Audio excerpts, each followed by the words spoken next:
Welcome back to File Under Fire, a wrestling review podcast. My name is Brady. I am your host. Joined with me, as always, is Dom What's up, guys? Hello, guys. Yes. and Abby. Hey, friends. Uh, this week we um so we didn't give a theme this week. We were just like, hey, let's do let's just have a fun week. Just bring whatever you want. And then we accidentally made it a tag team week. I don't know if you guys realize this. I realized Oh, this. I didn't at all. I didn't until I saw your little format gimmick, and I was like, oh shit, yeah. I thought I was being slick. I was like, I haven't brought a tag in a while. Uh-huh. Yeah, I realized it as I was watching, I think it was watching my match. And I went, huh, I feel like I've watched a lot of, because I think I wrote, like in my notes, like who was starting for the match, and I went, I feel like I wrote this already. And then I went, oh yeah, it's because we've watched 3 tag matches Oh, this week. shit, all these matches are fucking awesome. Oh yeah, they're all tag matches. Yeah. Yeah. And they, very interestingly, don't really follow a similar formula. I guess I don't know. Dom's match doesn't really follow anything, but Yeah, it's kind of. I do know how I found it. I like searching for things when you can tell, but I yeah, like searching for things I when mean, I'm high. it is one of the most It's important fun. Yeah. hardcore Or- matches. yeah. It's That's fun to notorious. search for things. Yeah. Oh, so I don't Very mean to cut you off. No, go ahead. I was gonna say it's fun to search for things, and it's fun to watch dog videos and animal videos all day. Yes, yes. Yeah, my little guy loves that. He cackles. Dude, I do the same shit, and I'm 18. Yeah. I think we all do. Me and my Oh yeah, it's me, funny animal videos. That's The best. I fucking love funny animals. most the of me internet is and all about. my girlfriend's communication is through cat memes. So, Yeah, bro, of course. uh, Okay, yeah, wrestling. yeah, wrestling. So yeah, we all 3 brought tags. We almost didn't all 3 bring tags. I woke up this morning at a crisp 8 something to see Abby send a message saying, "Hey guys, I'm changing my match." with Which fair. That's wi- completely fair. fair Oh, I mean, I could send. I have literally sent matches like right after we recorded, and y'all still aren't watching them motherfuckers until the day we record. So I knew I was safe. Listen, You are right. Sunday Sunday is the best day for me to watch Yeah, things it is. usually. Just because, like, Saturday, sometimes I'll be doing things. Sundays, I'm usually almost never doing anything. So, Yeah, well, that's the day the Lord made, right? yeah, sure. Yes. That's Day the for reason. rest. Has, no, has nothing to do with me just wanting to be a bum, sit at home, and watch NASCAR. Has nothing to do with that. He made this day the day where I eat biscuits and gravy and mac and cheese and sweet potato pie and fried chicken. Man, Hey, Dom knows. you weren't here, Dom. I was already talking about how my stomach was grumbling. Yep, just made it worse. Yep. We got an hour to go, bro. We got more than an hour. Um, Yep. yeah. So Avi, did you want to talk about what the match you were gonna bring, or you just want to save that for a later episode? Oh yeah, I was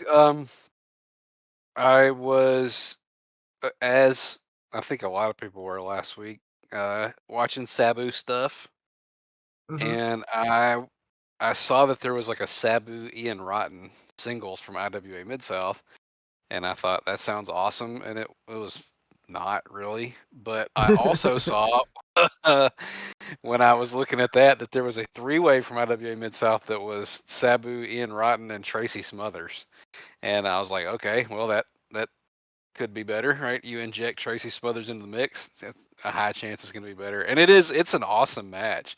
Crazy brawl, really cool 3-way because it's so chaotic. You don't get like any other 3-way tropes. It's really just a Tracy Smothers like punching and healing exhibition.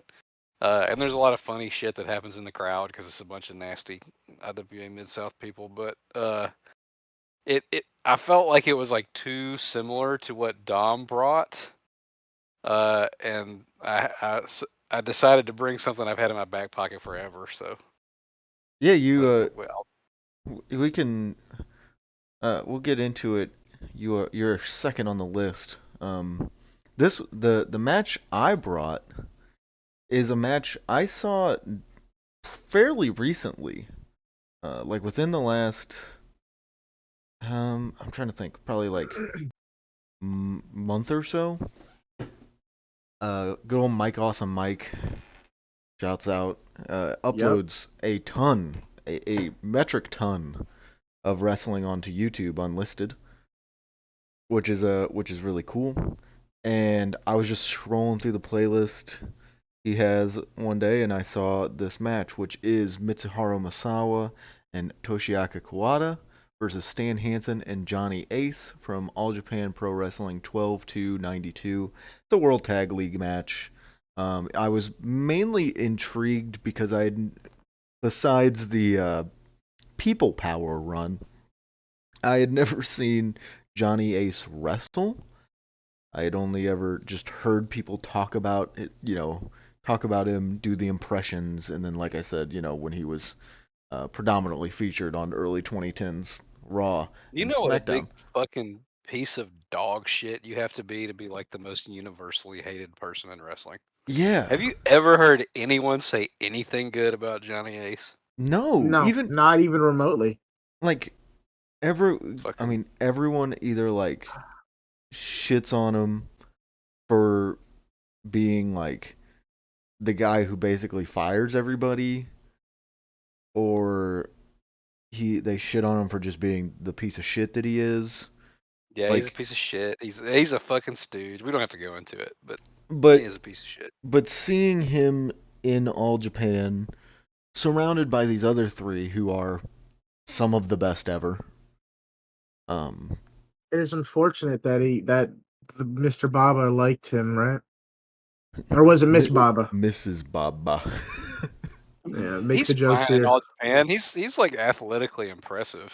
Mm-hmm. hmm He is really though just kind of out there doing shit.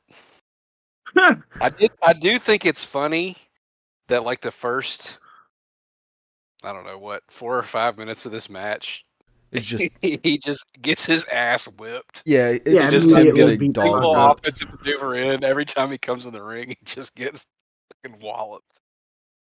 Yeah, Like that's pretty cool.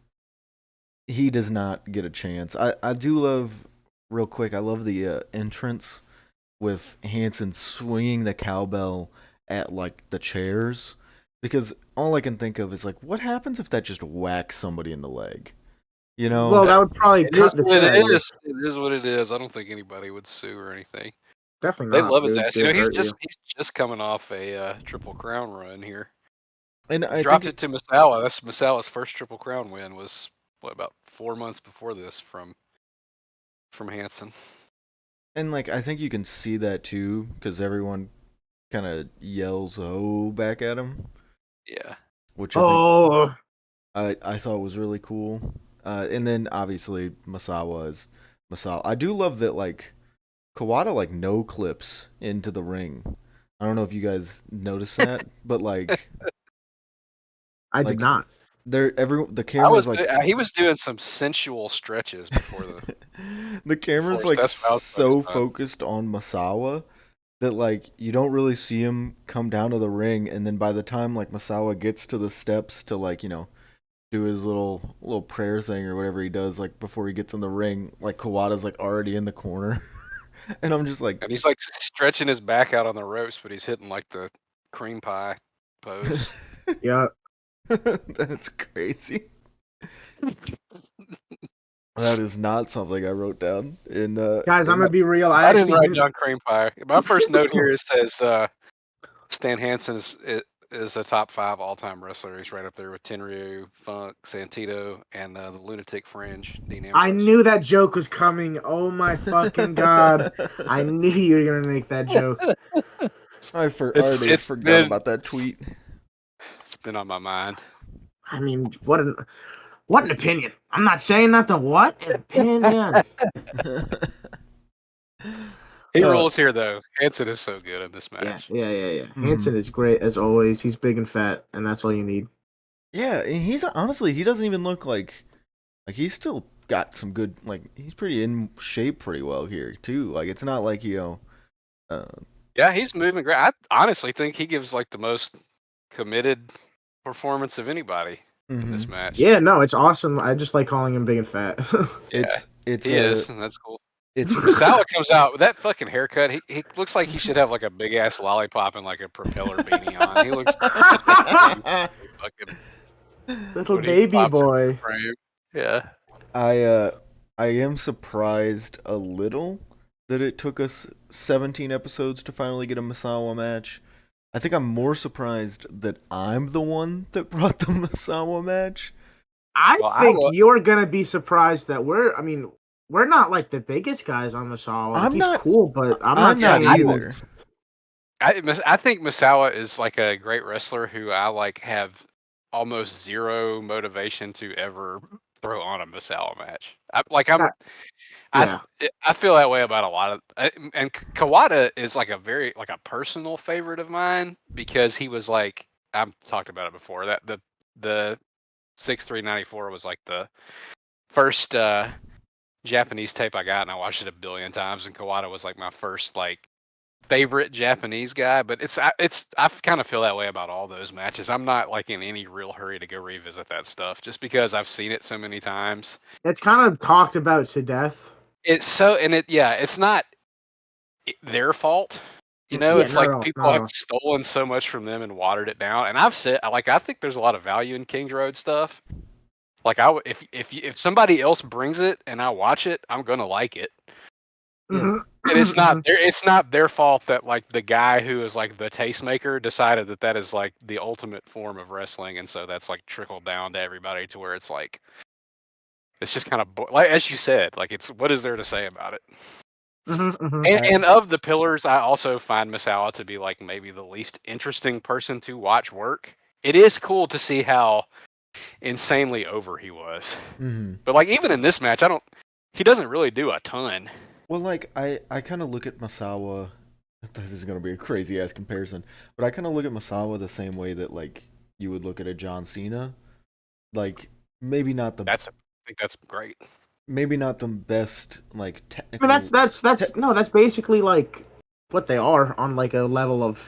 Yeah, like he's obviously going to be viewed like higher than Kawada or Kobashi, even though like they're viewed as peers, but like Misawa was so clearly the top guy. Well, he cucked Kawada for fucking a decade. Yeah, but awesome. Like he's like so clearly the top guy that he's going to be viewed as like this overarching better than any of the other three of the four pillars, or even better than any other wrestler in the world, which I do think he's is another guy. He appeals. What he does is what the tastemaker liked, and so he had forever when it was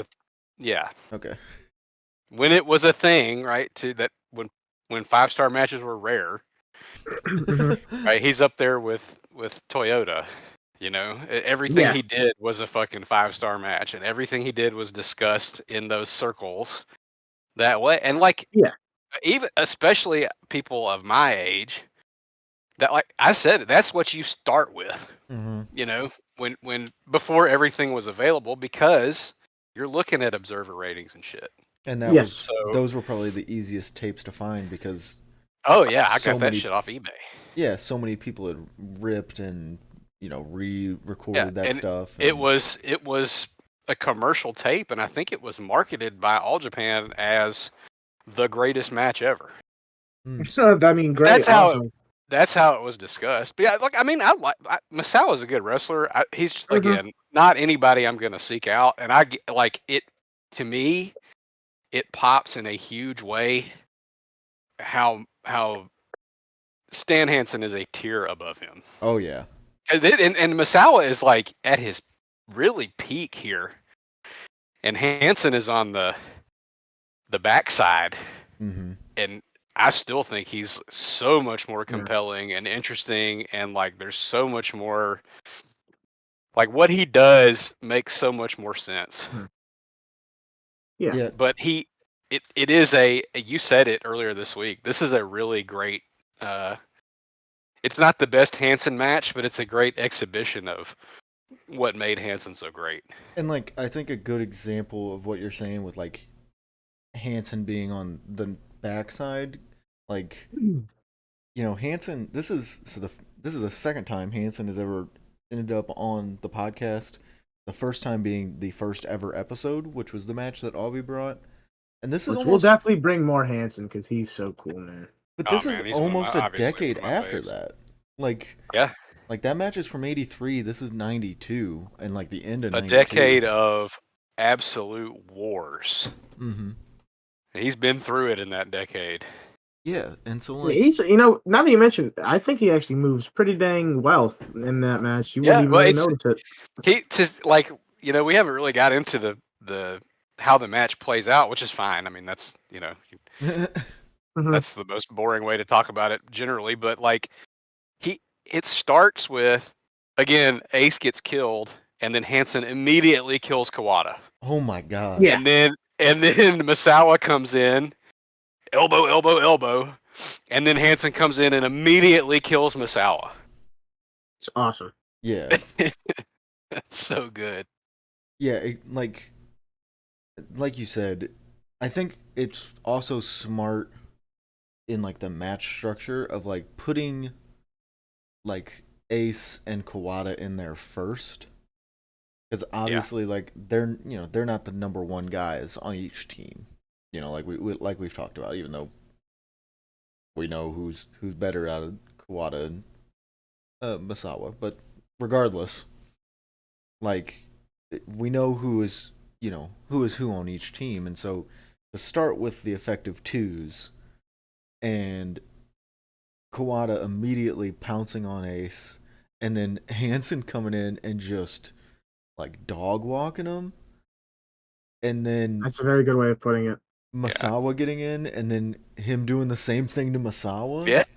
yeah, yeah. He hits him over the back with a chair, and So I good.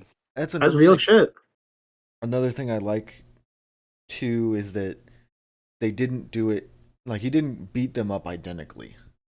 Like I Yeah, feel like it's very easy, and I feel like you see it nowadays where guys will just do the same thing to each team member, just on opposite sides, and it's like, oh look, I can beat both of them. yeah.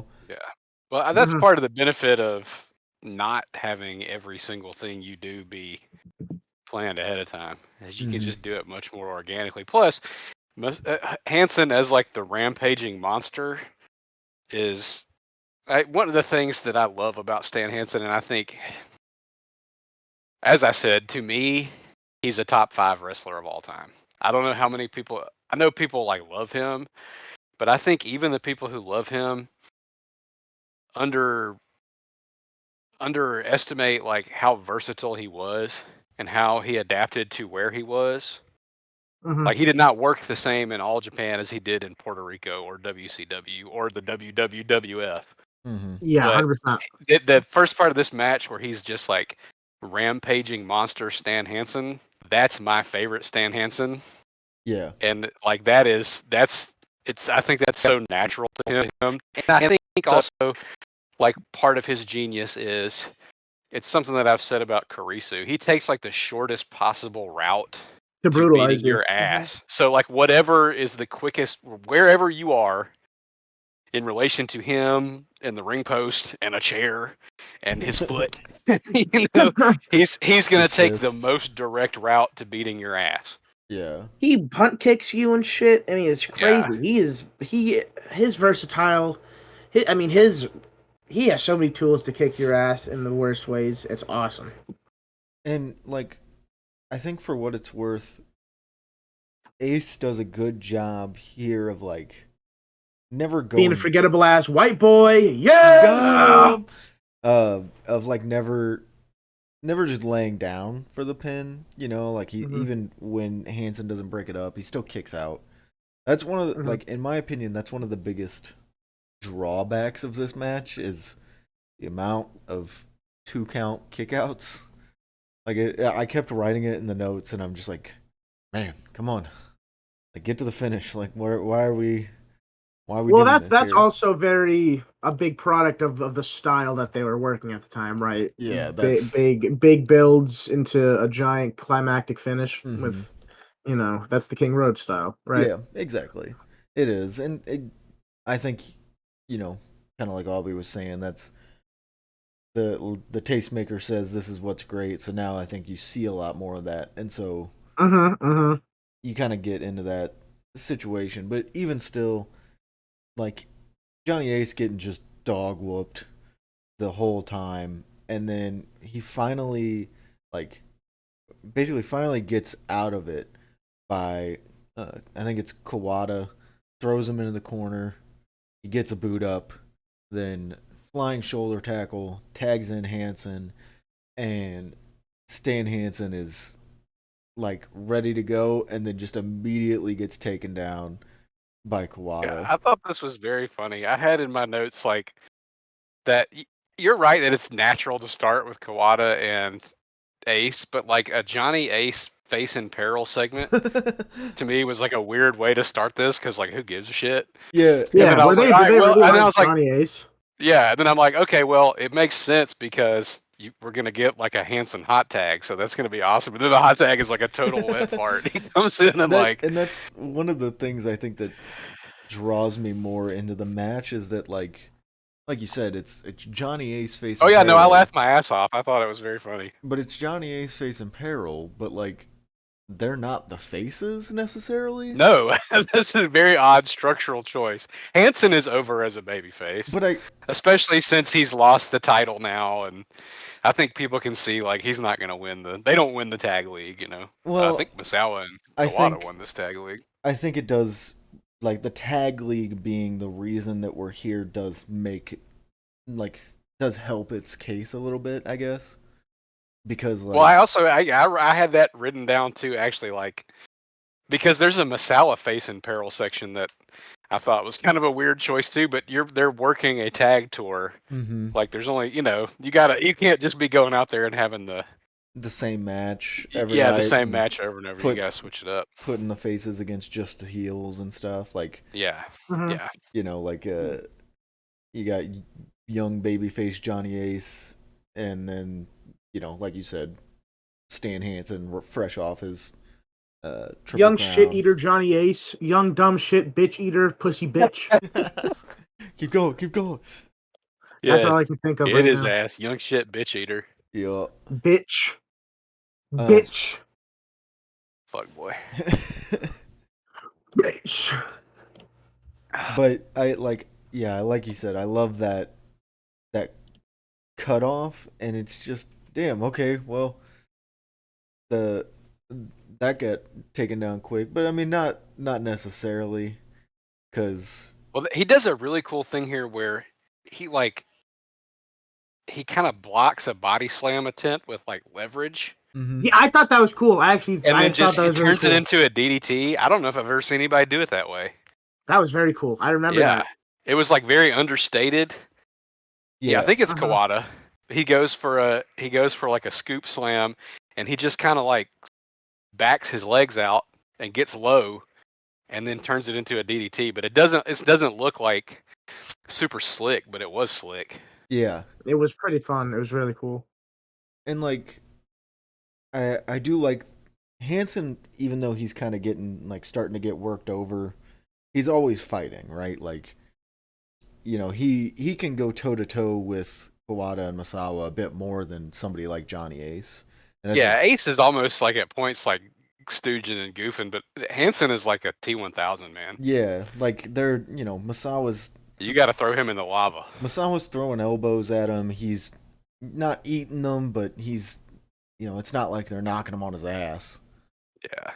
Hmm. And like Kawada, the some of the kicks that Kawada hits, at one point, after that DDT, Kawada's like laid down on the ground and doing like the short kicks, which I thought was really cool. Cause Yeah, like that's cool. I think that I Yeah. like that they're both on the floor and they're like, I'm gonna just still kick you, yeah, bitch. and it looks honestly sometimes in this case I think it looks worse than later in the match when he actually does the like proper Kawada kicks because like those kicks when he's laying down are like nice short, real punctuated, straight to the face. Whereas Yeah. when he does them later, they're like he's having a kick like damn near halfway up his own body just to hit him in the head. Uh, I do, and then like once after that is they kind of do like start working the double team for Stan Hansen and Ace. Yeah, that's where you get the The Misawa Masawa face thing. in peril section, You get which I also thought was funny because then when you get the hot tag to Kawada, he just comes in and puts on a stretch plum. a yeah, Yeah, it's almost like he fucks up an abdominal stretch into a stretch into plum, a which is stretch plum. Yeah, Yeah. it's awesome. yeah, I think that was intentional, but it did look very like naturalistic. Like he's trying to get him in an abdominal stretch, and Hansen fights it, so he gets him on Yeah, the He ground grabs and then gets him yeah. in the stretch plum. Yeah, it that does look very good. the abdominal stretch is really a big part of the build towards the finish.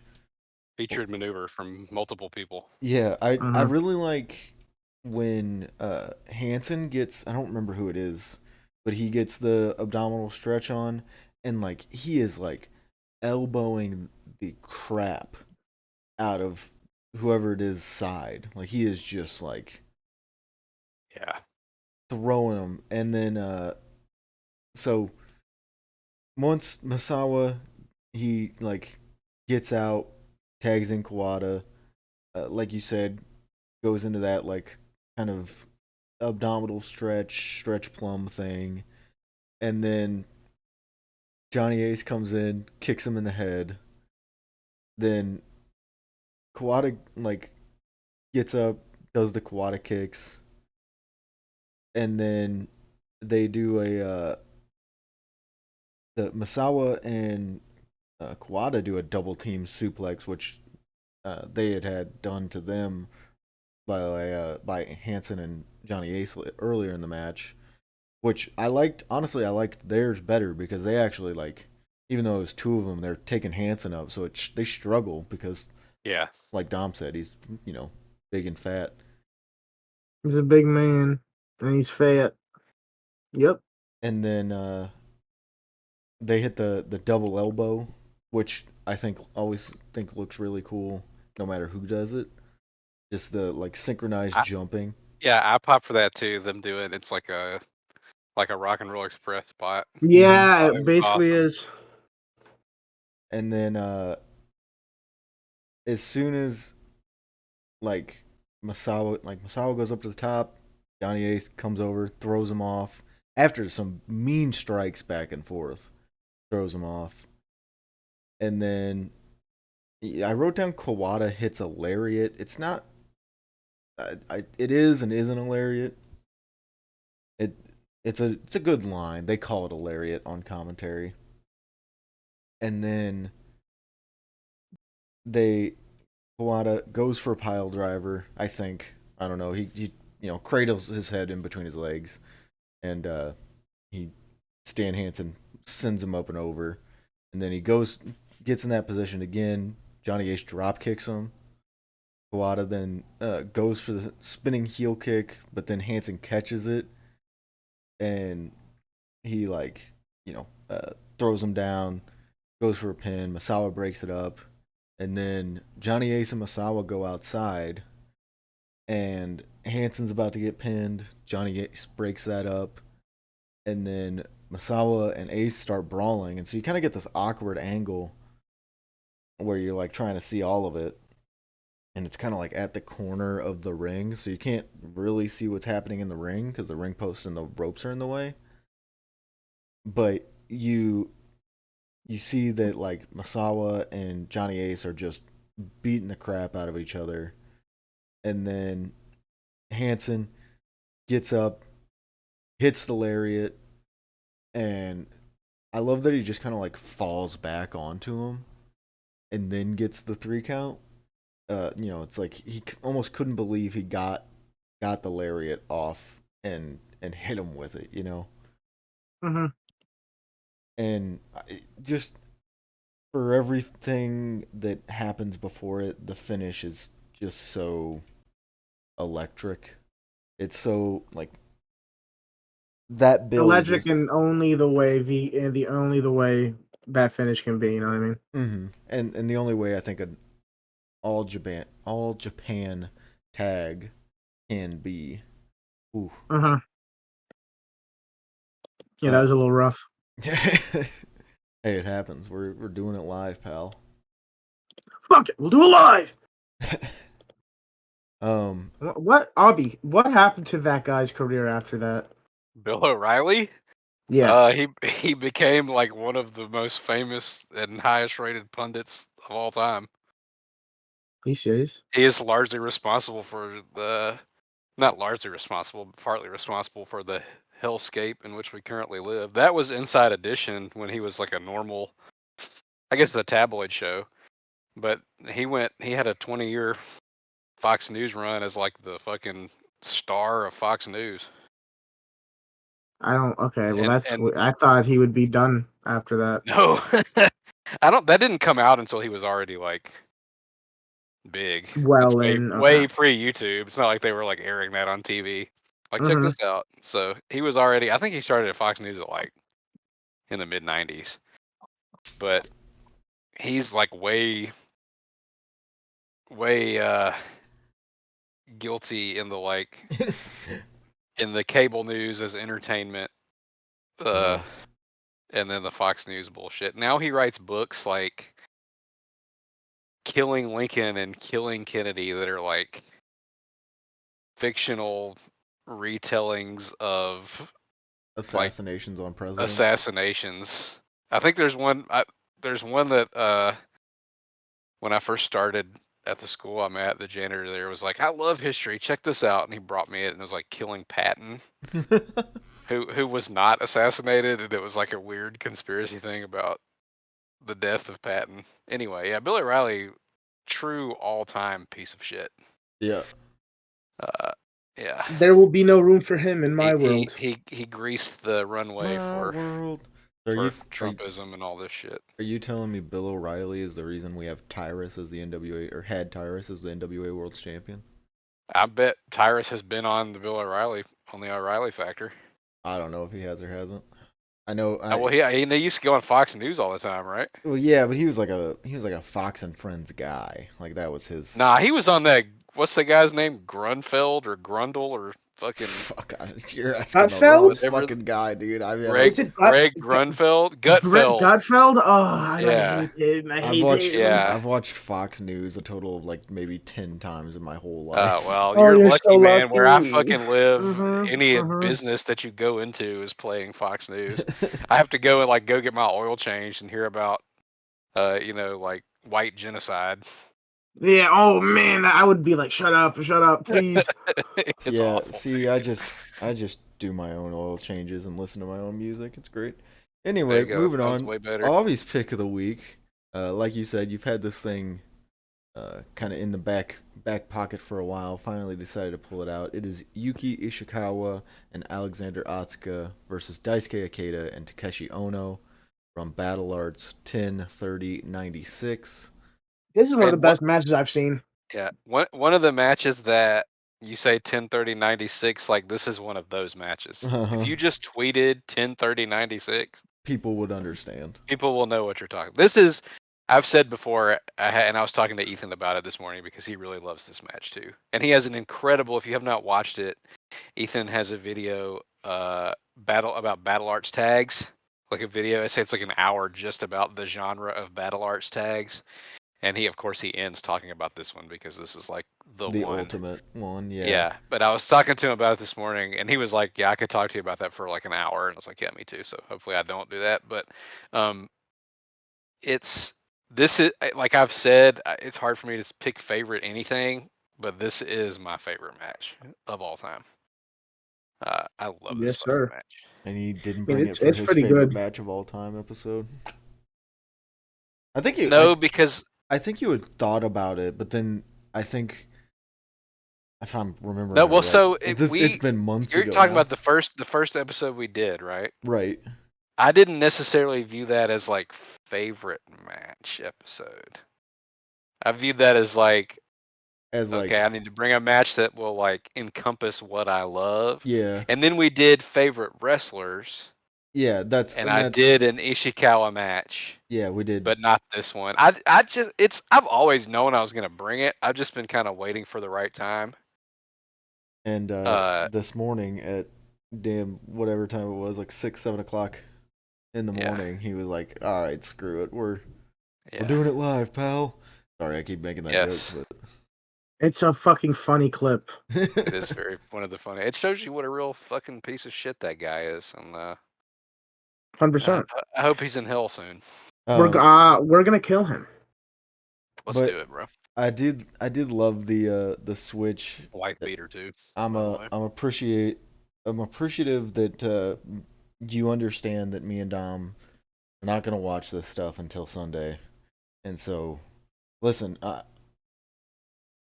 I It's nothing know, against you guys. It's just, yeah. you know, I don't give a that's fuck how. if you watch it. I mean, shit. Bill Schneider doesn't even watch the matches when he's trying to canonize on his I was fucking podcast. So, I was gonna Fuck you, Phil long as you, Schneider. as long Fuck as you, you, Phil hey Schneider. hey I'm not saying fuck you actually, because he booked Adam Priest versus Mad Dog in a dog collar match. yeah. So that match Yeah. But don't that you think though that's, I mean, that's gonna be awesome. But like that's a match that's out there. Like Action could have booked that. I think Action Anarchy could have has booked booked that. that. Well, I don't know about a dog collar, but like Oh yeah, I don't yeah, I know. guess so. I was slightly underwhelmed by this current Dean, but I also understand that it's a free show, I and I it's a different beast. I'm not Yeah. complaining. That match is going to be fucking badass. I tell you what, But if Anarchy starts, just gonna put this out into the ether. I don't know if anyone ever will hear it that has any booking power, but if Anarchy starts booking Adam Priest, I mean I already go to all the shows, but I will be I'll be there. I will be there no matter what. Priest is so good. So good, man. I like his They, dog. when they TWE has teased a feud between these guys that never really fully came to fruition either. So again, I'm not complaining, and I'm not saying fuck you, Phil Schneider. I I do mean, I shouldn't have think said you that should either. I don't probably know you, Phil watch the Schneider. matches that you're going to decide if they go into a canon or Hmm. not. And I also uh, thought his Sabu article. Anyway, Huh. Phil back Schneider, to I don't know OG, I you too guess. well. I'm sorry. got I it. didn't mean anything. Boom, boom. Anyway, yeah. So let's talk Hmm. about Ishikawa and Atsuka and Nakedo and Oh yes, yeah. We're talking about Ono. white people. Yeah. Takeshi Ono is the An perfect asshole. the perfect little dickhead is how I think we should describe him here, because man, every it he is just trying to kick people. I think, you I know. would get Yeah, so mad at his kicks, man. Oh. some of them are so shitty. Just Hmm. look like they're not even like they're just like little like fuck yous, and then some of them are vicious. I talked about this in your match when I think it was last week when I said Wakaru Satoru was like the Ono, where he was like, or no, it was Sato was doing this deal where he was just Hmm. coming in and like kicking people in the Yeah. back and fucking being Pissing shitty. people off. Hmm. Yeah, but that's Team Taco in general. But Akeda and Ono uh, collectively are fucking dicks, and I think that's cool. There is a face heel dynamic here. That's one of the beautiful things about battle arts not being pure shoot style. Yeah, is you can kind of have that proper dynamic. Yeah, and I've Yeah. said it to Dom, like the thing about this match to me that elevates it above all the great matches that all these guys have had is that I think this is like a perfect distillation of like everybody is the best and most complete and like most locked in version of themselves. Like Ono is always a shitty little dick, Mm-hmm. but this is like the greatest shitty little dick performance of his life. Yeah, And Mhm. I like think that like all four guys in this, I think that goes for. They just tapped into, and that's the other thing about like there's you get character work and stuff here that you're not necessarily getting in like real shoot style promotions. well, I know you said you don't want to talk about this match for an hour, but you did say in our group chat a little bit about like how this is like the first real main that Atsuko really has. Yeah, Like, so this is a huge show for Battle Arts. We talked about when you brought the Backlund Ishikawa match, that there were like that's the biggest Battle Arts show.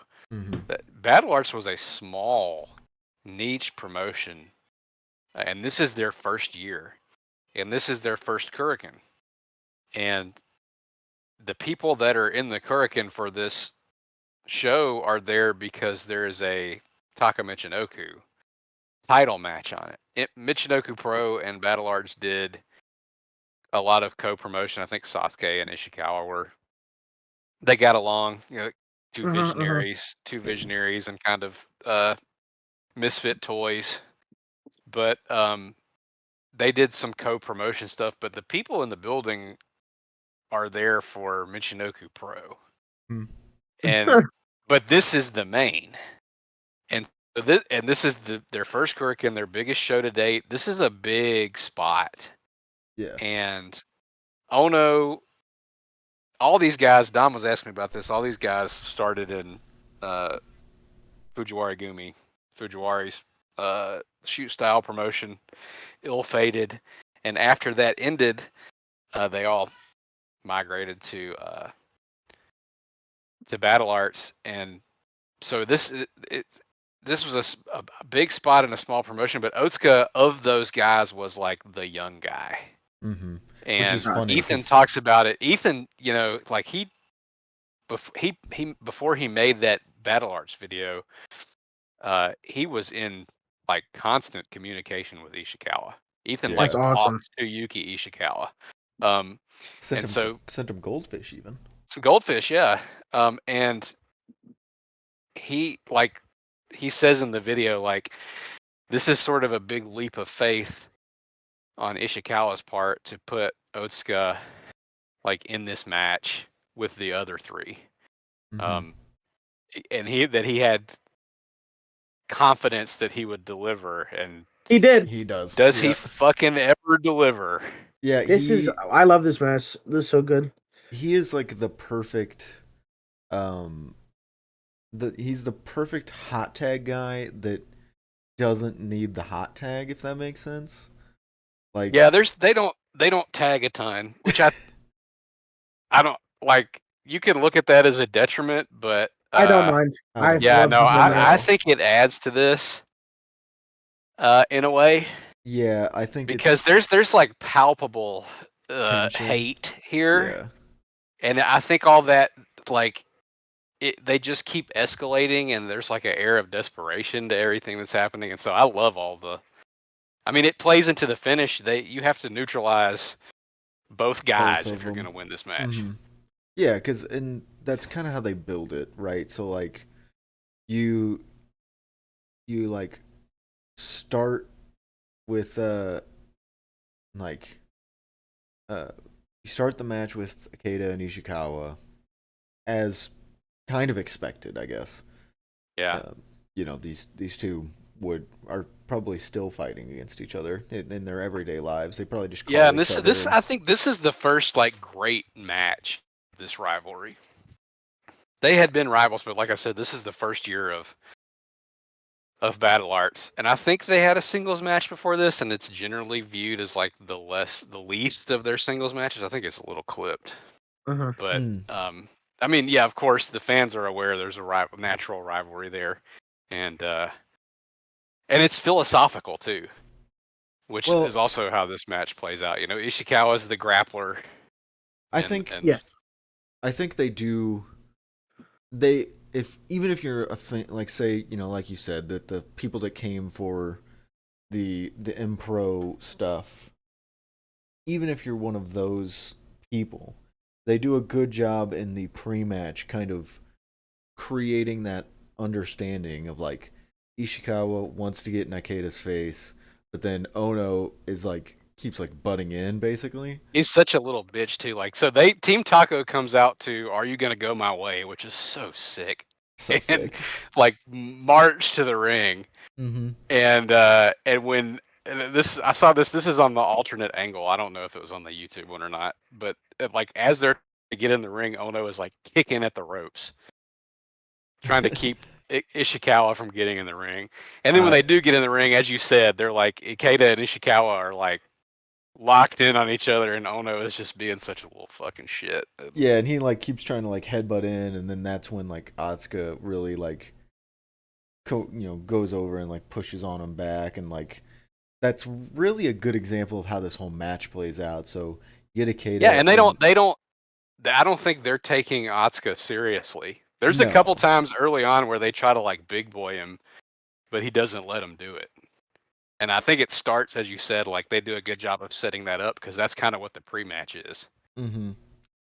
And like you you get like this kind of real quick strike exchange, and I put it in my notes as a lockup, but it's not.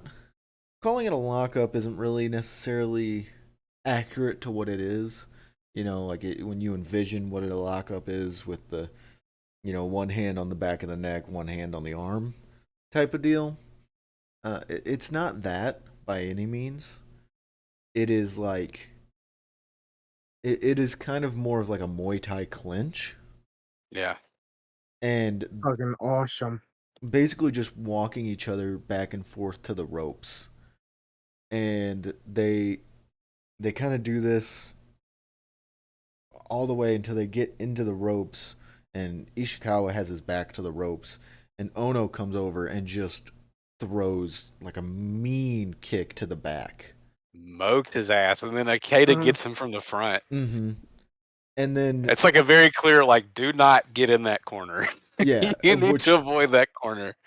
Mhm. which does not happen. And they get out of the ring. They're like kicking the crap out of him, and And then what's crazy about this first part to me is like obviously the Ikeda and Ono kicks are popping like Sorry. crazy, and but like the Ishikawa punches are to the face are making the same noise noises that the the kicks. Ikeda kick pads are making. Yeah. Yeah. Yeah, they're punching crazy. They're kicking, the kicks at some point eventually kind of become mostly just Ono. But the punching is disgusting at best, I think. I mean, they're I just love all the punching, man. So good. yeah, they're just like clocking each other on the chin. It's straight to the jaw all the Yeah. time. They they get back in the ring, and there it's a lot of grappling, kind of what you expect from battle arts. But But it's furious grappling. Like they are trying to get ankles and get arm bars. All the submissions look Yeah. nasty. Yeah. yeah, it's a constant fight for any edge, which like you brought that Ishikawa match that is Ishikawa versus Atsuka, and it's a similar feel to that, right? Like it's that Yeah. that back and forth, constantly looking for like the heel in the right place, or being able Yeah. to And just that's get that's the torque right or whatever. yeah, that's kind of Ishikawa's game here. Like he is he's almost again trained by Fujiwara. They all were, but Ishikawa is wrestling like sort of defensively in Hmm. this. Like he knows that, particularly Ikeda, like he's gonna take some shots, but at some point he's gonna get like a little opening to grab an ankle or a leg or Yeah, Mhm. arm. and like I do love once like Ono gets in, like it's real easy for him to interfere, you know, to be like right there back, and Akeda and Ishikawa are tied up, and he can just come over and just, kick somebody in the back or whatever. But once he's like in the ring, he doesn't have that same kind of ability or intensity, right? Like he has to face the music basically. Yeah, but I think he like something that people don't talk a ton about because he's viewed as like a striker. He holds his own grappling with Ishikawa, and like he's a legit good wrestler, which is crazy because he's got the gloves. Yeah. But Bruh. he doesn't get like owned when he gets in there with Ishikawa. He holds his own. And I think, this is a really good example of like almost like, I know it's, 96, right? Like UFC I think already exists. But like this is just effectively MMA. Tag Yeah, it's awesome. tag I Yeah, well, love that's what watching people football shoot fight. style basically. is supposed to be simulated MMA. That's another. To me, when I was watching this, I think that these guys are all such distinctive characters, and they're all Uh-huh. so charismatic, and they all have such distinctive styles. It feels like a fighting game. But Yes. one of the things that Ethan says again in his incredible video is that this is like early UFC, Mhm. where it's like one martial art against the other martial art. Yeah. And I It's think you cool. get that a lot, especially when Atsuka is able to bring himself, get into the match. Like, a lot of his um a lot of his offense is like freestyle wrestling based, right? It's a lot of like throws and suplexes, and not as much of the striking game. Yeah, no, that's the weak point in his game. That's what I mean. That like everybody has kind of their own Hmm. fighting style, and his is being a freakishly strong wrestler. Dude, the like first suplex he throws, like Akeda, like where he just like throws him like right onto his neck, Dude, he It's straight up. kills him with a suplex. like Every suplex is so awesome and And deadly. that's I love it. I was watching this, and every time he came in and just broke somebody in half, I was like, I know Dom is gonna love this shit right here. Every time I fucking was like, yeah, baby. Because every one he hits is like you're on your just neck. yeah, and snapping the fuck out. And it's before he comes in and kills him with that, Akeda goes over to him, like I said, and like tries to kind of big boy him on the apron, but he doesn't let him. He fires back, and when he gets in the ring, he's not intimidated by Akeda at all, and he Mm-mm. throws He's him not. around like crazy. Dude, Oscar will throw a punch if he has to. He does not Yeah, care. and I will say, like again, we do this long enough. You're going to see this match, but there's an Otsuka Ikeda singles match that is like one of the goddamnedest that's fucking yeah. battle arts matches ever. And it's not I don't see people talk about it a lot like with the canonized ones, but I think it's from 97. But the opening like 30 seconds of that is one of the craziest fucking because it's two crazy guys. And when he kills Ikeda with that suplex, and then like 30 seconds later Ikeda is like shoot headbutting him into oblivion. Yeah. Bro, that the headbutts in the clinch position, Oh, not the clinch position, or like whatever. He has his yeah. Yeah. arm back, and he's not defending at all. It's straight forehead to forehead, ugly. It's awesome. Yeah, honestly all of the headbutts are straight disgusting, but yeah, those specifically, like you're saying, when he Yeah. like can't even like And Ikeda and Ishikawa both throw mhm. some real nasty ones. And like dude, just Ono coming in and just, like constantly is like just taking the cheap shot, and then I do And love the crowd is getting hot, man. every time. Like there's some nuclear heat that they're building up in this. And I love So like, that when Ono finally gets like the ultimate comeuppance, hmm which we can talk about when we get there, the roof blows off. I kind of love the like the the ref when he does like at one point they kind of get over to like the ropes, and it's Atsuka and Akeda, I think, or maybe it's Atsuka and Ono. I'd have to find it in my notes, but like Ishikawa like bends over the ropes and like just kind of punches them like right in the side, and the Yeah, ref like gets all up in his face, and just like that little bit of a touch of just them being like, like letting him, like, why are you letting, these guys get away? Why can Ono come in every time one of my guys gets on top? because Ishikawa's honorable. If he says anything to Ono, Ono's just gonna knock his ass out. Yeah. hmm And so yeah, I just like I love that little bit of a foil of like, you know, the faces are not as keen, I guess, to like want to just go full on and just interfere into the match. But Yeah. I mean, they do, and that's Well, kind they of, do, and it's they both get fully fed up with Ono. yeah, Like he makes his own bed.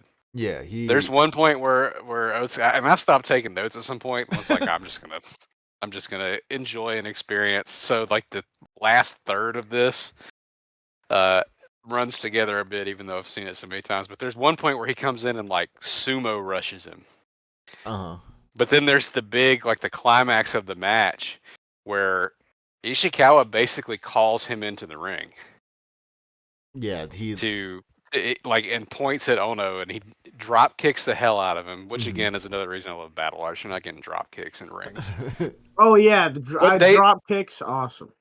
but it they still make it, even if it's not realistic, they still make it feel like real. But and then he hits the single greatest uh giant swing That's Oh the my moment in where the I God, said history of wrestling. he is so stupid strong. Because Ono is not even like a small guy, really. He's big, he's strong, and he throws fucking punches. And he gets giant spun, pussy. dude, Pussy. that giant swing is like insane. The like, he, He hits the mat. It's like a car wreck. dude. Like he hits the mat and continues to like spin. hmm Yeah, he Bounces, still spinning.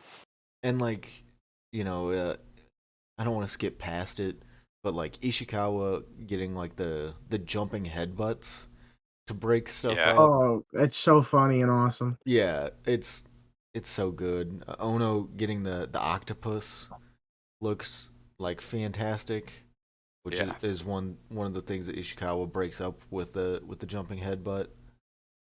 And it, like, like we said, like that kind of palpable tension and intensity that is carried throughout the match, and mostly through Ikeda and Ishikawa's kind of disdain for each other Yeah. is just, it's on full display, especially as we build to the finish.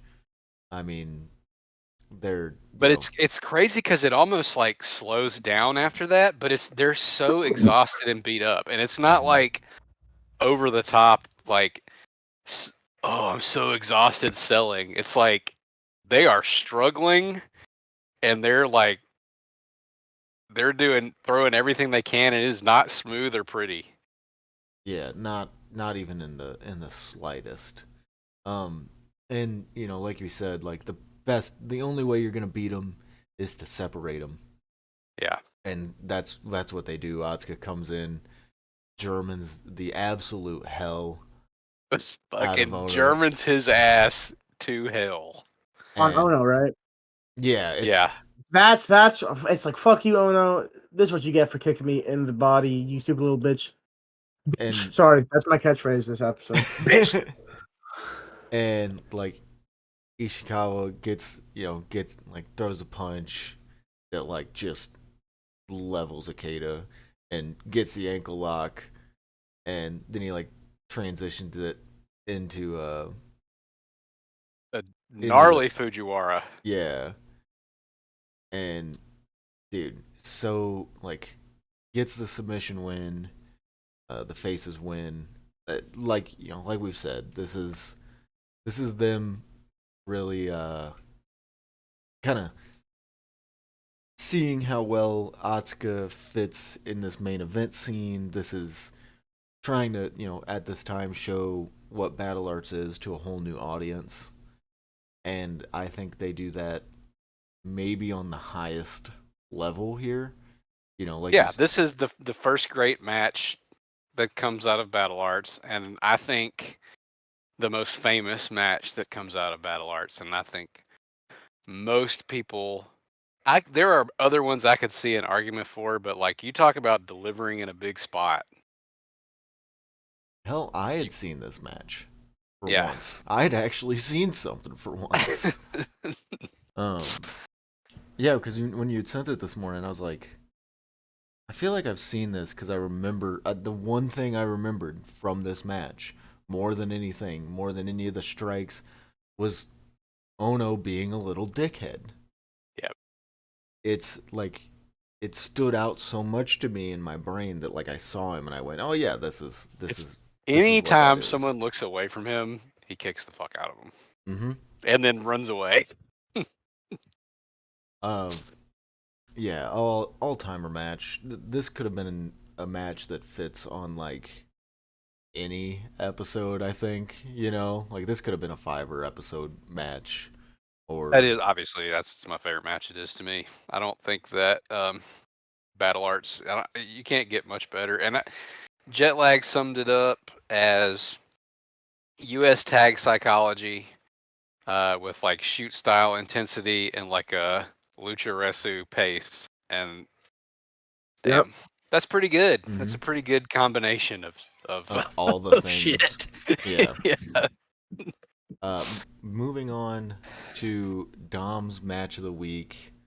The only Match in quotations. Yeah, this Hmm. is like so. I think for the first time on the podcast, we're kind of really uh kind of skewing the lines of what we are considering a match, I think. Which, granted, this is a match. This is a full match that happened. We just only have, like, what, maybe 3 or 4 minutes of the Yeah, we get actual 3 minutes match. of the third fall of a 2 out of 3 falls match, and it looked like a real goddamner from what we got. Yeah, Yeah. those are some And what a punches, baby. shame! What a shame! This is Uh, on the cutting room floor somewhere. yeah, Hmm. but I think, it does kind of build to the ambiance of the match and almost a legend, right? Is like, Yeah, well, this is you can introduce what it is because I don't even think we've said what it is. But oh yeah, you're right. this turned their business around, and this was. Well, go ahead and tell the people. So this is Jerry Lawler and Bill Dundee versus Wayne Ferris and Larry Latham from CWA 61579. This is the Tupelo Concession Brawl. The first of a few, This and I is think the 81 one is the most famous and infamous with like tape traders.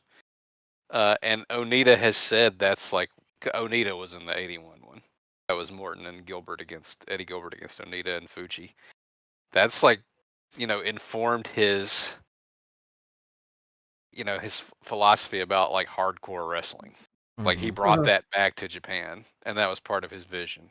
But yeah. uh, this one was first, and not the first hardcore match ever, of course, but like one of the first ones on tape that people remember. As the Honky Tonk Man tells it, this is when he invented ECW. ECW. Yeah, Jesus this is fucking how Christ. ECW was created. Um I had no idea Wayne Ferris was the honky the tonk Honky man. Tonk Man. Honestly, Had no idea. it's so crazy too because I mean granted the camera angle we get here is not great. And the camera You could just quality make out is good punches. yeah, the camera quality is Unreal punches. not fantastic either. But for what it's worth, like without you telling me Wayne Ferris is Honky Tonk Man, I would have had no idea because he does not, look Well, he's anything. blonde. It's the blonde bombers, Wayne But Ferris and Larry Latham. even like build It wise, Yeah, and if you looked and tried to pick out which one was Honky which Tonk who? Man, you'd say Bill Dundee because Bill Dundee was the guy who had the Elvis hair. Mhm. Yeah, hell, even Jerry Lawler looks more like Honky Tonk Man here than. Well, they are cousins. They are? Yeah, yeah. Wait, Honky Ew. Tonk Man and Lawler are cousins. uh, Ew. so yeah, we get the end of the third fall, which the way it starts, it's just the blonde bombers on top, beating the crap out of a bloody Dundee, and And Dundee, in the few minutes of actual match that we get here, that Dundee, this is like I was watching this just thinking like this is an elite performance. Like Bill Dundee is one of the greatest wrestlers ever. The punches and the selling and like, oh my god, he's unbelievable. yeah, he is really fantastic. I can't lie. He's not dying and he's throwing these great throws like a full force like double axe handle punch to the face and then just like falls down and he's getting his ass beat the whole time, but he's mixing in like what I think are probably the best punches ever. I mean, that's probably pretty easy to say, right? Like, I mean, yeah, they don't teach them how to punch like this anymore. Yeah, no, everybody knows Lawler, and everybody knows Dundee, but I don't. Man, I've watched a lot of Dundee in the last couple weeks, and every single punch he throws is just like laser guided to somebody's nose. Yeah, God damn. he's got it locked in. And That's for Lawler sure. is throwing these big uppercuts where he's like punching through people. Like he hits the jaw, and there's like Yeah, he hits resistance the at the jaw off. yeah. Dude. So the finish of this match, right, is they are going back and forth, and Bill keeps getting the pins, but the ref is outside of the ring trying to separate Lawler and I don't remember who it is that he's Larry fighting. Latham, I think. I think so, yeah. And so they're battling outside. They can't, and for some reason the ref is just so worried about them that he cannot be bothered by even Bill Dundee going over and grabbing his hair and telling him Oh, to he get back takes in an the ass whooping. He's got to get. be like loopy. Obviously, he is because the count's not a 3 count. But he so yeah, he goes to get back in the ring. Well, then Latham grabs the ref by the belt buckle and yanks him down. He gets in, starts beating up Bill Dundee, and then uh, Lawler does the exact same thing to him. And then they they get back in the ring, and they the blonde bombers get what is they say is a pin. It's like a 2.5, right? Like Lawler basically breaks up the pin, but the ref says no, I'm not counting it. I counted, like my hand hit the mat for 3. He's done, right? So of course Lawler and Dundee are livid. and Lance Russell does a great. He's incredible here, but he does a great job of like pointing out, hey, the referee just got his ass whipped. Like he's loopy. Yeah, he is. He's like, oh, he's feeling a little bit dazed, maybe, and he just wants to count it, blah blah blah. Which, yeah, like you said, is very very funny. And this is a monster upset.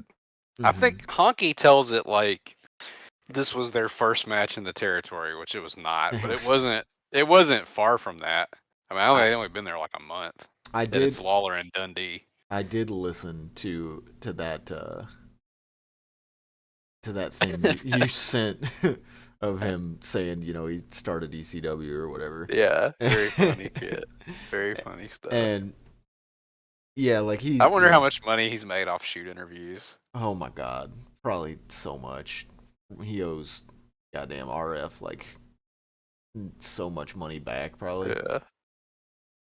But yeah, so like he tells the story like they just figured it out. They just he was just kind of bouncing around, didn't have anything, and they put him with Latham, and then they were like trying to get it, trying to figure out how to get it over, and so they were like, well, Yeah. let's do 2 out of 3 falls, and then go long, blah blah blah. So they And do I a don't know, this is 79. We may be coming up on the end of this, but like title matches, most places were 2 out of 3 falls for a long time. Like Mm-hmm. Portland held on to it, and they did 2 out of 3 falls anyway. And they did that in like AJW and stuff. But like in the early territory days, like title matches were almost always 2 out of 3 falls. yeah, it's like a deserved way to like decide it, right? Yeah. But as soon as the bell rings, they go to hand the belts to the blonde bombers, and the uh, I don't remember if it's Dundee or Lawler that gets the belt first. Dundee And is swinging this thing like a damn baseball bat. dude, they are Yeah, I they mean that start must whacking fucking hurt. the crap out of each other with these belts. Like they're It's crazy. they're going crazy, and I love it really adds to it of like the screen going black, right? Like so they're beating the crap out of each other with the belts, and then they go out of the ring, and the screen goes dark. They tell us, "Hey, we're out of time," blah blah blah, but they record it anyway. It really adds to the whole ambiance of the. It's so good. Like it seems so obvious, and it's such a pointless thing to complain about because everybody knows it. But like the difference between this and like a WWE backstage brawl where like the camera is already there Mm-hmm. and like everybody's watching at the weirdest angle, like in their gear and catering, and it's like fully lit. Mm-hmm. It's so like this is so easy, and it makes it feel so much. Lance is like, we're out of time. He's even like cussing and stuff. He's He's like, like, fucking, oh shit, get the fucking yeah, camera. yeah. He said, "Can you get the camera? They got a hell of a fight going on down there." and And and, he's like, and "Let me get the light stand." And he's like, "God Yeah, damn it!" yeah, damn it. Yeah. The light I, stand. I do love too. It's like you can tell that like he's talking back to somebody. Like it's Yeah, almost like they're he's saying talking to like his producer. it's almost like they're saying like, "Hey, we're out of time. Like we're off air. Blah blah blah." And he's Yeah. like, "I don't care. We need to record it. He says we can edit it in. And then like That's after exactly the what he whole thing is says. shown, he even explains that. He says, which is this is kind of a little bit like makes it even feel more real. He's like, we have different TV programs that air in different cities in the territory, right? And Yeah. so I was signing off for that one.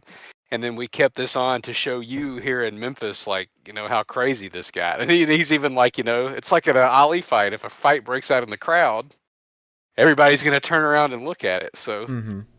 and Yeah. I they mean, follow him down there, and it's dark, and like the camera has to adjust to the light. And so by the time they like get there, the whole arena has followed them to the concession stand, yeah, and they and That's they are. fucking are awesome. just beating the dog shit out of each other. There's Lawler hurls like a a pickle stool. jar or some kind of gallon jug or something that if he had caught, I think it was Ferris, if he had caught him in the face with that, he would have been legit knocked out. Yeah, there's some great weapon usage in this little concession stand. The jar, like you talked about, the mustard. Mustard. Bro, all that, like, this arena got to stink. Even before that, it had to smell not that well. Cigarettes, smoke, Yeah, I shitty think I food. know probably exactly what it smelled like. Yeah. Yeah, and Yeah. now that they're fighting, and they're just getting the pickles and the mustard, and it smells And like you can shit. hear, I don't know, you can hear in the background, there's like a woman's the whole time. And I swear at least 5 times she goes, "What the fuck?" That's so real. Yeah, so sick. Dude, they're And Lawler again is just punching through people. Like he is he's like Shoryuki and fucking people. I love the use of the stool, like the metal stool Yeah. as a weapon. Uh, uh Dundee gets a mop and starts choking. I think it's Latham with it. Yeah, after he beats his ass, he like whips his ass with it, and then he Hmm. starts choking him with it like a mop handle. I think is what Lance Russell Yeah, says it is. that's what Yeah, he says. Yeah, so I have no reason other than to believe him, And so he gets the mop and he chokes him out. Then he goes over and starts like whacking Ferris, who's been fighting with Lawler this whole time. And then you know the whole brawl is insane. The clip that is uploaded to YouTube is literally less than 10 minutes, And it's awesome. and like it yeah, is uh, one of the best things ever. it is like a 10 minutes worth of your day. I think like you can sit back and watch just like we said 3 or 4 minutes of just crazy punch wrestling, and then But be careful because if you watch this, you cannot go back to crowds and like polite It's forearm so crazy. exchanges. It's like night and day. You're like, oh wow, this is so fake. What the fuck's going on? yeah, dude, I can't. This is this podcast has ruined my enjoyment of modern wrestling. Not really, that's a lie. That's some bullshit. I still like modern wrestling, but like it, It's just a different beast, man. man, it's This so is like this shit hits like crack. you couldn't. That's the thing is like you couldn't do this now. I think is the biggest. Yeah, no, for a million reasons. But this was so like impact. Like as I said, everybody, including Jerry Jarrett, says this is like what saved his business. Mm-hmm. Is this angle? They did it again in '80 with Ricky and Robert Gibson and Lawler and Dundee. They did it again in '81. They did it again in '87. If you search this, you'll get this clip and you'll get the honky tonk shoot. But you'll also get a news segment from Tupelo where they are giving Lawler and Dundee the key to the city 40 years later because of this. That's Like insane. that's how impactful this. And it again, maybe not as much as the Onita one, but it was also like infamous in tape trading circles. This is like the real shit. Mm-hmm. This is. I mean that. I also love the before we get done talking about the actual brawl, how Lawler and Dundee take the belts and then like just slide over the countertop. Yeah, they go back out the serving Yeah, counter. and then when they come back that way too. Dude, I like you said, I love that. I love that Jerry Jarrett is like there to like stop Dundee from like whacking I think it's Ferris or Latham, I don't remember which one, with the table. Yeah, and they say he's the promoter, but not the promoter here because every town had a different promoter. Obviously, we know he's the owner of the company, but on Memphis TV, he was just the owner of the Memphis territory. But he comes in to try to stop it, and he gets as Sam said, the Monterey ref deal. Yeah, I don't know why. I just love that like he's the one that stops the table like hit and like knocks Dundee on his ass by grabbing that table from him. And yeah, like you said, Right on his ass. they go out, leave, and take the belts with them. And I'm sure wherever they built to with those belts after this on Memphis TV probably rocks. Um, I don't know if you have that in your Dundee Lawler mega Well, cut, that but the thing is about that though is that TV was a commercial for the arena. hmm I mean, and that's what this angle is. So I'm sure they ran this all around Memphis, but unless somebody was there with a camera, they were just showing clips of whatever happened on TV. And like, I don't this early, it's very spotty in terms of like the TV you have. But hmm that's one of the frustrating things about watching the territory stuff. I mean, JCP is better for it, but like you'll watch these incredible angles and promos and builds, and then you never get to watch like a the match or match because the whole purpose of the TV show is to get you to go to the arena. yeah, that's been lost.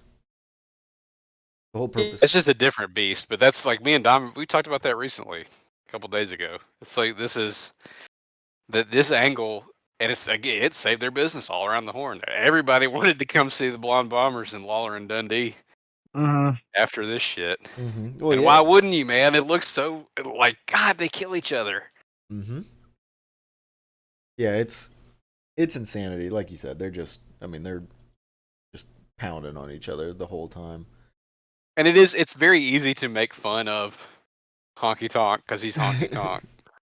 And he loves the smell of his own farts. And oh yeah, Eddie Gilbert was in the building, and so that's how he came up with how he booked like early whatever. But yeah, Eddie Gilbert... Memphis is a heavy influence on like the hardcore style. And like this is like a very influential and formative thing. That was very funny to me. The whole Eddie Gilbert part of that, because like he starts talking about like Joel Goodhart and ECW and all this stuff, and like you can tell like he doesn't really know. Like we know now obviously because it's been like so well documented, but like that's not how ECW like properly started. And no, but he's close to reality in that Memphis is the direct it's like it's the grandfather the father. Like to both. I don't know if we talked about it on the pod or not. I feel like I've talked about it with somebody recently. The sports entertainment, right? Except they did all the stuff like they did here. To no matter how ridiculous it got, to allow you, to they gave you stuff to hang on to, like Lance Russell as they're anchoring the whole thing, and the way they shoot it, you can suspend your disbelief. Yeah. But Memphis was a super angle and promo heavy territory, and like, yeah, they really were in a lot of ways like the precursor to hardcore stuff. He's not totally off base. It's just very funny to say, yeah, this is when me, the Honky Tonk Man, invented ECW. Yeah, I did that. You mean when your cousin threw you a bone and got you a job, let you be in the ring with him and Bill Dundee? Yeah, that's all timer. Yeah. But this shit rock. Why did you bring this, Dom? I'm curious. Is it just because it's fucking awesome? It's because you have been talking a lot about Lawler lately and just about that era. Well, I mean, you always talk about Southern stuff, and I don't know. I really like punches in wrestling. I'm starting to like it a lot more than any other strike. So I'm like, let me find something in the heartland of punching USA wrestling, which is Memphis. So one of the biggest lies the devil ever told was that like punching is boring. That was like always the knock on Stone Cold. Oh, he just punches. Yeah, that shit fucking rocks. Like I started watching wrestling because I want to see guys fight. Yeah, I was just thinking about that. Like just like I like watching people fight. And that's why I like MMA. That's like why I watch Donnie Yen movies. I just want like when people fight. Like people, I mean, wrestling and MMA two different things, but like obviously there's similarities, and like one of the big like people will get upset if a UFC fight is majority on the ground. Yeah, there's just something awesome. But if it's about seeing somebody get punched in their goddamn mouth, if it's two guys, and it's even more pleasurable. It's one of the few things like once you become a hardcore wrestling fan and you're like, at no point are you actually like fully absorbed into the match. It's just one of those things you can look at like, this is art. Because I swear to God, it looks like Jerry Lawler should have been knocking people unconscious. Yeah. Yes. And Dundee. Real punches. Yeah, but they're not. They're not because they're. Yeah, right. But like fuck. Yeah.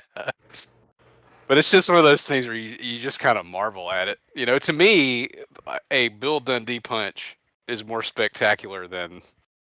Somebody posted the damn Danielson Ospreay highlights again today. I'm like, that's impressive, but like, I jump out of my chair when Dundee punches somebody in the nose.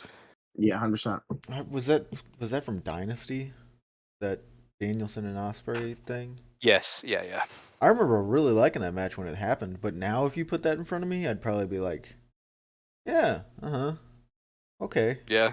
You know, like I it's mean, the highlights looked fine, but it again, that's what I was saying about it. Don't watch the two blood concession stand brawl if you want to enjoy that. But it's like the my match that I brought or your match that you brought, like the selling, it's just not there.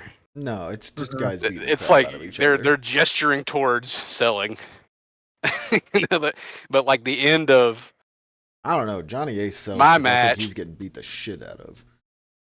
he's yeah. No, I mean in the Osprey Danielson match, like it feels like they're going through the motions of like, here's the time to sell, as opposed to the Battle Arts match we watched, where it was like, I really thought these guys were about to like pass out on their feet, That'd have been sick. and yeah. Yeah, Anyway, they're there it is. Mark it off, whatever timestamp. There's the old man rant of the week. We got it. um Dom, did you have any things you couldn't find this week that you're looking for? No. I didn't. You found the one earlier. It was just like 40 minutes, and then you realized you had to watch the podcast No, matches. yeah, it was 40 minutes because I think there's somehow a Kohei Sato match in there. That's my bad. No, you're good. I mean, Because that match is only like 16 minutes long. Yeah, that's what I was looking at Yeah. on Cage Match. I was like, huh? you're like, it's like one of those battle library uploads where it's like, or it's a 40-minute video, but the match is only like 16 because they got the like Yeah. 20 minutes of the Well, battle that was library what was dude that? giving you the That was storyline beforehand. yeah. That was 2009, right? That was probably 3 weeks into the Otani playlist, and Yeah. like, all right, I'm getting close to the end, and I just clipped it in the wrong spot. That's completely fair. That's Yeah. funny. Uh, moving on to the cage match game. Fresh slate, baby. Everybody back at zero. Dom Goose eggs. wins the Um, first series. I won? Or did Aubie win? I've already I think forgot. This Aubie was won. last week. I won, motherfucker. Yeah, Aubie. Yeah, that's right. Because he picked. Gucci picked fucking Paul Orndorff. Thank you, Poochie. Your check is in the mail. um, yeah, I that my brain forgot. I guess because Dom had the lead for so long. Yeah, snatched Mhm. victory from the jaws of defeat. So regardless, everybody back at zero, all starting over, and in true proper fashion, Avi starting, picking the wrestler this week. Avi, who, what is the overall cage match rating Nice for? try. The overall cage match rating for a wrestler is a 6 flat, 6.00. Holy. Um, is it wife beater? It is not wife beater. What'd you say? What'd you say? What the rating was? 6. This is Crowbar. It's not crowbar, but like that's crazy because I thought about doing crowbar, but it's like I'll never get that. That's like, so obscure. Thank God you I did was not pick I was Crowbar. just thinking about wife beater because you mentioned that Bill O'Reilly was a wife beater. Yeah.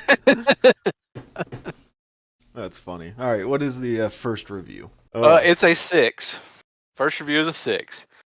Legitimately talented and very good in ring, as shown by matches in Mexico and Japan, and ever so occasionally in WCW when they gave him more than 5 minutes. He could have been a legit mid card champion, TV or US, but instead he was given crap gimmicks and bad opponents. Uh, is this Mike Awesome? Great guess. It is not. Yeah. Did Mike Awesome work Japan or work Mexico much? I know he worked Japan, but Not that I know of, but that's certainly possible. He could have. He would have killed it. yeah. Oh man, if that okay, I'm not gonna say that. Um It is not Chris Benoit. yeah, right, fuck. I'm not thinking that, but thank God. Shit. Can you read it one more time, not to delay things? Yeah, no problem. Legitimately talented and very Mhm. good in ring, as shown by matches in Mexico and Japan, and ever so occasionally in WCW when they gave him more than 5 minutes. He could have been a legit mid-card champion, TV or US heavyweight title, but instead he was given crap gimmicks and bad opponents. Yeah, this is a Juventud Guerrera. It is not Juventud Guerrera, but that is also a great See, guess. I was also thinking that, but the crap gimmicks kind of like threw Yeah. me, Anyway, all right, we give us the second review. Okay, I think you may get it on this one, but we'll see. From a masterful technical wrestling wizard to comedic hardcore champion, Is this he Dean has had quite a. Malenko? It is not Dean Malenko. Fucking He has hell. had quite a career. Oh, is One this of the. Mr. Regal? It is not Mr. Regal. That's a good Oh my guess too. god. All right, finish the Fuck, we review. probably should have listened to the fucking review, huh? Yeah. All that was left was one of the best parts of latter day WCW, no matter what role he was in. Okay, this one I think you'll get it. All right. Somebody will get it. It's time he got his recognition for being a former world heavyweight champion in CMLL. He was a legitimate tough guy, and he could do it all: shoot style, lucha, British style, American, and comedy. It's just Norman Smiley. It's Norman Smiley. God fucking damn it. The last part of it was about him being a coach in like And FCW and As Yeah. soon as NXT. you said Mexico and shoot style, I was like, oh, and shitty gimmicks. Yeah, that's Yeah, my fucking. love Norman Smiley. He should be higher than a 6, don't you think? yeah, he should, Am but I crazy? Yeah. no, I He should understand. definitely be higher. It was really hard for me to find a review that did not mention Screaming Norman or the Big Wiggle. Well, that's the ultimate problem there, right? Is like Yeah. why he's rated so low is Yeah. because he was strapped with shitty gimmicks, and But as someone who lived through that, it wasn't bad, but like I thought Norman Smiley was funny as hell, dude. it wasn't as bad as like the cage match reviewers make it out to be. Yeah, but no, I agree with the guy who said one of the best parts of latter day WCW. There's another review on there that talks about how he like was the best part of Vince Russo WCW, and that may be right. yeah, that's I mean So 1 point to Dom. yeah, 1 point for Yep. Dom starting I off fought for that 1 point. starting off for the lead early. I can't believe me and you, Dom, like biffed our second guess. We both The comedic hardcore champion would give it away. I don't think either one of your guesses were way off base though. Like I've made worse guesses than both of those. yeah. I mean, WCW guy worked Japan, Mexico. Like I can't. I mean, Yeah. I can't think of a William Regal Mexico match, but I'm sure it exists. William Regal versus El Dandy. Who's got the time machine? Oh Man, there's so many people who are so good and got shitty gimmicks, huh? yeah. And Was it Ben that sent the Eugene gimmick earlier? The Eugene clip? oh, I don't know. Ben. Okay, Nick Dinsmore. we're Nick gonna Dinsmore, you will fucking die. we're gonna we're gonna have a little veer off here before we end the podcast and give out the dude of the week. But Ben messages me at 11:30 last night Mhm. and just says, "This might tickle you." 3 minutes and sends me Hiroshi Tanahashi versus Kensuke. Yeah, he sent me that Sasaki. too. And so He didn't send it to me. I woke I thought up. we were doesn't friends, like man. He doesn't fuck with you. I woke up and Goddamn. watched it this morning, and I said, I was like, why the hell did he send this to me? Like, what about me says like Tanahashi? Like Dom, it makes sense, Like Dom do like big titties. Yep. Dom, to me, like when I think of Dom, like that's a Dom kind of match. What But was like, it? Tanahashi and Kensuke Sasaki? Is that what you said? yeah, Yeah. it's like a G1 match, I think. If they beat the shit out of each other, that's a Dom match. I mean, it's close here, but yeah, that just like cracked me up that he just sent me that. It was just like, this might tickle you, and I'm like, oh, wait, what? It's because he fucking. because he found a bunch of shit from Nuge off Internet Archive. And he's like, I'm gonna upload it. Hey, I respect it. Our dude of the week this week is none other than Pool Boy. Pool Boy, he reached out, told me he's been listening to the pod and enjoying it, and I wanted to give him a little bit of a shout out because I think he deserved it. Damn, we should have got a like a audio clip of Floke saying "fuck you, pool boy." Um, When I first joined the Moonsault server, that was like the only way I figured out who Pool Boy was because Floke sent "fuck you, pool boy" like 14 yeah, times. well that's because that's what used to be his like his tag when he would make edits was it would be like fuck you Pool Boy, and I gotcha. so then every time like he came in we would all just say fuck you, and then he was like we kind of stopped because like after I a fuck while with you, Pool Boy. I after a thought it was while just Floke being a super hater. no Nope. no, it Shout was out kind of Floke. all of us being super haters, and then we stopped because it was like damn, so like all of us just like piling on this dude. We're just fucking on him, yeah. Yeah, just Well, kind of thank you for listening, Pool Boy. Unfuck you. Get yeah unfucked.